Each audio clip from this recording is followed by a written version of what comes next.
அண்ணா, என்னால் தாங்கிக்கவே முடியல. நீங்கள் என்ன தப்பு பண்ணீங்க? காலில் விழுந்ததான் சொல்கிறாங்க. உண்மையா பையான்னு எனக்கு தெரியல. என்னால் எவ்வளோ பேர் எதிர்த்து நிற்க முடியும் தெரியுமா? அண்ணா, விஜய் அண்ணா யாரையும் ஹர்ட்டும் பண்ணல. அண்ணா சாப்பிடுங்கண்ணா, வருத்தப்படாதீங்கண்ணா. நல்லா சாப்பிட்டு நல்லா தண்ணி குடித்து தூங்குங்கண்ணா. கவலையே படாதீங்கண்ணா. முட்டு கொடுக்கறதுக்கு நம்ம தம்பிகளாம் இருக்கிறாங்கண்ணா. தோழர்களே அனைவருக்கும் என்னுடைய மானை வழக்கணத்தை தெரிவித்துக் கொள்கிறேன். இந்த பதிவில் எதை பற்றி பார்க்க போகிறோம் பார்த்துக்கிட்டிங்கன்னா, நம்ம அண்ணா தான் வாடி உருகி மெலிஞ்சி ஓடா தேஞ்சி கண்ணீர் விடுற அளவுக்கு கரைஞ்சி போயிட்டார். அவர் கண்ணீர் விட்டு கரைஞ்சிட்டாருங்க. அந்த அளவுக்கு அண்ணன் மெலிஞ்சி போயிட்டார். அண்ணனுடைய இந்த புகைப்படத்தை பார்க்கும்போது மனசே கேட்கலைங்க. இங்கே ஒரு ஏஐ எடிட் பண்ணும்போது நல்ல மாதிரி எடிட் பண்ணி போட வேண்டாமாங்க? இப்படியாங்க ஒரு அசிங்கப்படத்துக்கு நீங்கள் போட்டோ எடிட் பண்ணி போடுவீங்க?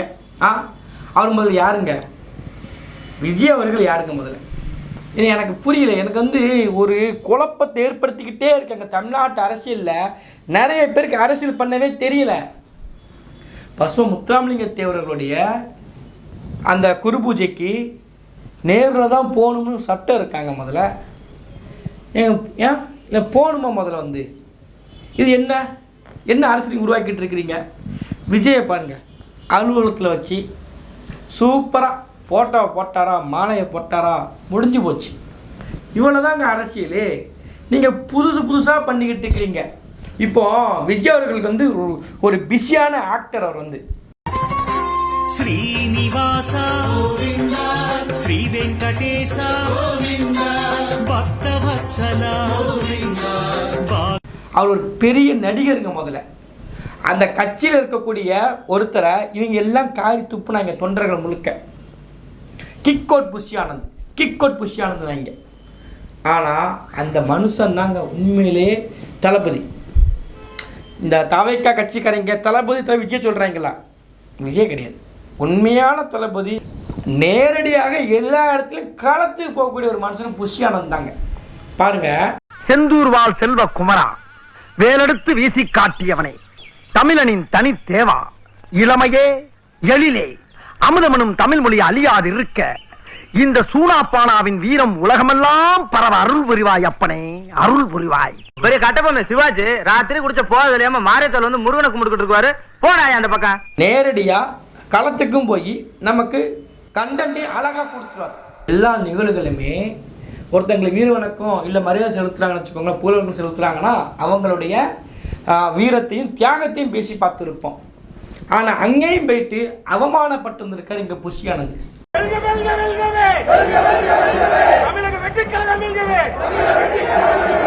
வாங்க சார், வாங்க வாங்க,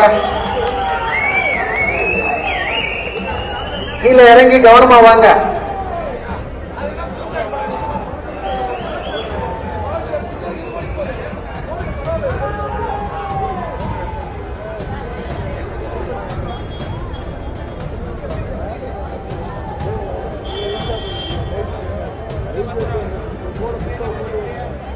அவர் யாரை வெளியே போக சொன்னீங்க நீங்கள்? வீட்டுக்குள்ளே ஃபோட்டோ போட்டு ஃபோட்டோ ஷூட் நடத்தக்கூடிய விஜயங்க நேரடியாக அவமானப்பட்டாலும் பரவாயில்ல, அசிங்கப்பட்டாலும் பரவாயில்லன்னு சொல்லி தாடியை சர்வ் பண்ணிவிட்டு நேராக தேவர் சிலைக்கு மரியாதையாக மாலை போட வந்த புஷியானது எங்க? அப்போ யார் உண்மையான தளபதி? புஷியானந்த் தானே. நேராக களத்துக்கு போயிருக்காரு பாருங்க. இதில் பெரிய விஷயம் தெரியுமா? இப்போ ஐயா விஜய் அவர்கள் எல்லாமே போட்டோ தான் இருக்கும். நேரெல்லாம் போக முடியாது, கூட்டம் கூட்டின்னு இருக்கும். இப்போ விஜய் அவர்கள் ஒரு மதுரைக்கு வரேன்னு வச்சுக்கோங்களேன், அந்த இடத்துல கூட்டம் கூடி ஏதாவது பிரச்சனை நடந்துருச்சுன்னா அதனால தான் விஜய் அவர்கள் வீட்டுக்குள்ளே வச்சு மாலை போடுறாங்க. ஆனால் பாருங்க, இவர் பெரியாருக்கு மாலை போட போகிறார், இவர் ராமசாமி நாயக்கருக்கு மாலை போடுறதுக்கு விஜய் போகிறாரு. ஒரு காக்கா கூட கிடையாதுங்க.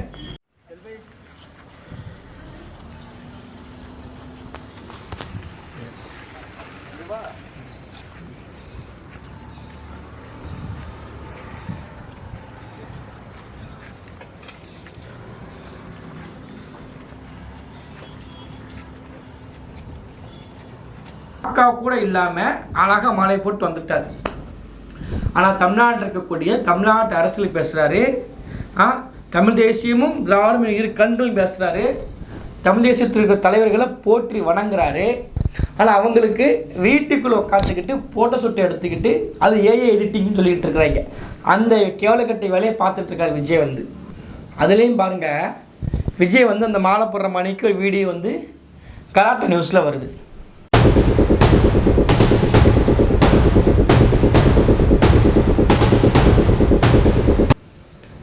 கட்சி அபிஷியலேருந்து எங்கேயும் வரல. அவர் ஒரு போட்டோ போட்டதோட சரி, அவ்வளோதான். வேறு யாருமே கட்சியில் இருக்கிற நிர்வாகிகள் ஆதவர்ஜனாவோ இல்லை புஷி ஆனந்தோ இல்லை மற்ற யாராவது இந்த வீடியோ போட்டாங்க இவங்க யாரும் போடலை. டேரெக்டாக கலாட்டாலேருந்து போடுறாங்க. இன்னொரு பக்கத்தில் இந்த பாதிக்கப்பட்ட மக்கள் இருக்காங்க தெரியுமா, கரூரில் வந்து விக்டிமாக இருந்தாங்க. அந்த 41 குடும்பத்தையும் ரூபா வந்தது பிறகு அவங்கள பேட்டி எடுத்தது இதே கலாட்டா, இதே பிகே நியூஸ், இவங்க தான் போய் எடுக்கிறாங்க.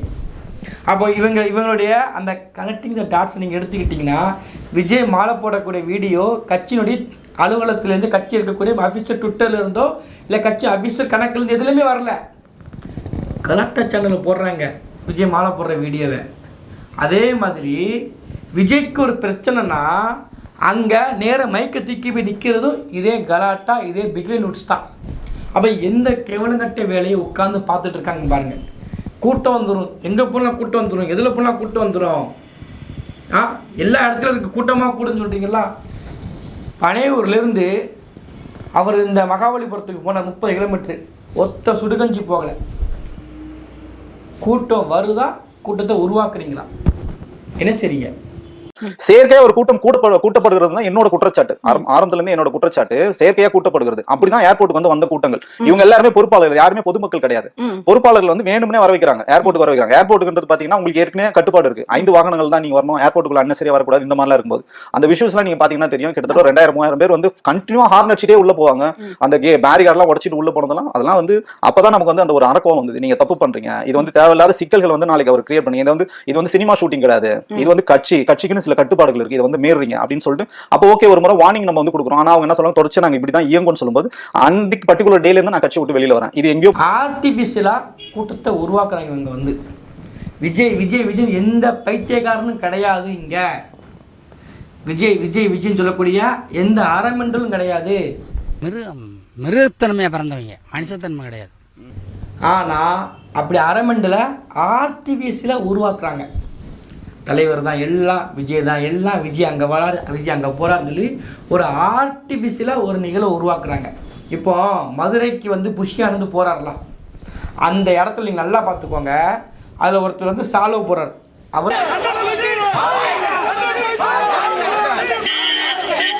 தென்காசிக்காரர். இன்னொருத்தர் பக்கத்தில் கார்கிட்ட ஒருத்தர் நிற்கிறார், அவர் திருநெல்வேலிக்காரர்.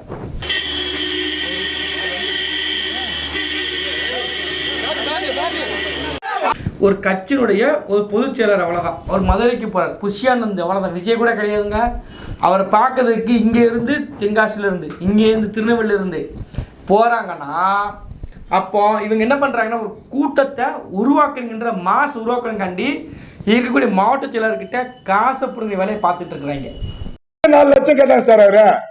நான் தரமாட்டேன்னா ஒரு நைட்டு கையெழுத்து வாங்கி போறாப்ல, ஒரு அரை மணி நேரம் கழிச்சு பணம் கொடுக்க கேட்டாப்ல. உங்களுக்கு பொறுப்பு ஏங்க நான் பணம் தரும் கேட்டேன். 4 லட்சம் தான் உங்களுக்கு பொறுப்பினர், என் பொறுப்பு எடுத்துட்டாரு சார். கேவலம் கட்டிய வேலையை பார்த்துட்டு இருக்கிறாங்க. முதல்ல வந்து விஜய் அவர்கள் வந்து முத்துராமலிங்க தேவருக்கு நிகழ்வு நடத்தணும், இல்லை அவருக்கு நீங்கள் மாலையை போடணும்னு சொல்லி எதுவும் கட்டாயம் இருக்கா? ஒரு விஷயத்தை உருப்படியாக பண்ணுறதா இருந்தால் பண்ணணும், பண்ண முடியாது கம்முனாவது இருக்கணும். யாராவது கேட்டாங்களா? இது எவ்வளோ பெரிய அவமானம் ஏற்படுத்துகிறேன் பாருங்கள். மக்களுக்காக உழைச்சி தன் சொத்தை வந்து பாதிக்கப்பட்ட மக்களுக்கே கொடுத்த ஒருத்தரை வாழ்க்கையில் 3ல் 1 பங்கு சிறையிலே கழித்த ஒருத்தர், அப்படிப்பட்ட மனுஷனை வீட்டுக்குள்ளே உட்காந்தே ஒரு நிகழ்வு எடுத்து பண்ணுறாருன்னா, விஜய் மாதிரி ஒரு கேவலங்கட்ட அரசியல்வாதி நீங்கள் எந்த இடத்துல எப்போதுமே பார்க்கவே முடியாது.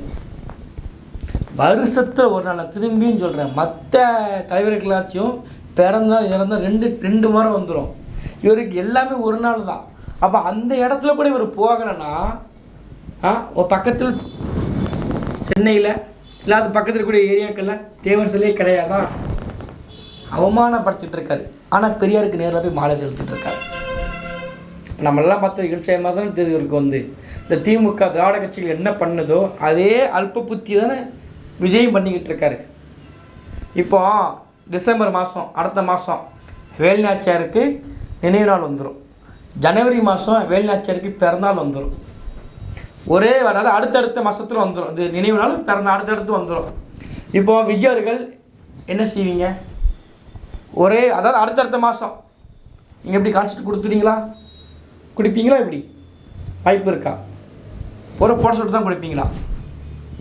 கூட்டம் கொடு முழுக்க முழுக்க போலி.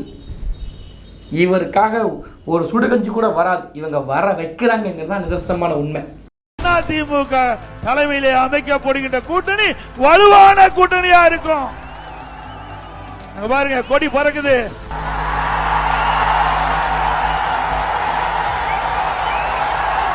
பிள்ளையார் சொல்லி போட்டாங்க. எழுச்சி ஆரவாரம். ஸ்டாலின் அவர்களே, குமராபாளையத்தில் நடைபெற்ற கூட்டத்தினுடைய ஆரவாரம் செவிய தொலைச்சுக்கிட்டு போகுது. அதாவது நீங்க தான் தவறான செய்தி வெளியிட்டு இது ஊடக நபர்களும் பத்திரிகை இந்த நேரத்தில் கேட்கிறேன். அனைத்து இந்திய அண்ணா திராவிட முன்னேற்ற கழகம் தாவேகாவோட கூட்டணி நாங்க பேச்சுவார்த்தை இதுவரைக்கும் நடத்தல.